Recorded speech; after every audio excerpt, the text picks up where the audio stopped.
चाणक्य नीति के अनुसार सफल होने के लिए हमेशा ध्यान रखनी चाहिए ये 6 बातें। चाणक्य ने अपनी नीति ग्रंथ के 4थे अध्याय के 18वें श्लोक में बताया है कि स्त्री पुरुष को कौन सी 6 बातें ध्यान रखना चाहिए। आचार्य चाणक्य बताते हैं कि ज़्यादातर स्त्री पुरुष इन बातों को अनदेखा कर देते हैं और मुसीबत में फंस जाते हैं। चाणक्य द्वारा बताई गई इन 6 बातों का ध्यान रखने से हर काम में सफलता मिलती है, विवाद और धन हानि से बच जाते हैं। वहीं इन बातों का ध्यान रखने से घर परिवार में सुख बढ़ता है। चाणक्य ने इन श्लोक में बताया है कि हमें कार्यों में सफलता पाने के लिए इन 6 सवालों के जवाब मालूम होना चाहिए।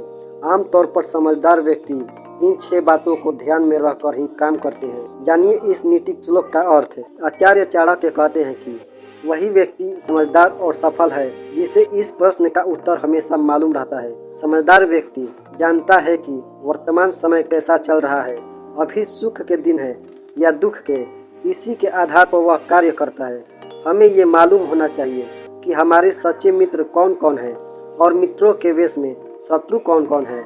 मित्रों के वेश में छिपे शत्रु को पहचानना बहुत जरूरी है। अगर मित्रों में छिपे शत्रु को नहीं पहचान पाएंगे तो कार्यों में असफलता ही मिलेगी। यह देश कैसा है, यानी जहां हम काम करते हैं, वह स्थान, शहर और वहां के हालात कैसे हैं, कार्यस्थल पर काम करने वाले लोग कैसे हैं, इन बातों का ध्यान रखते हुए काम करेंगे तो असफल होने की संभावनाएं बहुत कम हो जाएंगी। समझदार इंसान वही है तो अपनी आय और व्यय की सही जानकारी रखता है। व्यक्ति को अपनी आय देखकर ही व्यय करना चाहिए। आय से कम खर्च करेंगे तो थोड़ा थोड़ा ही सही पर धन संचय हो सकता है। हमें इस बात का ध्यान रखना चाहिए कि हमारा प्रबंधक, कंपनी, संस्थान या बॉस हमसे क्या चाहता है, हम ठीक वैसे ही काम करें जिससे संस्थान को लाभ मिलता है। अगर संस्थान को लाभ होगा तो कर्मचारी को भी लाभ मिलने की संभावनाएं बढ़ जाती है। ये आखिरी बात सबसे जरूरी है।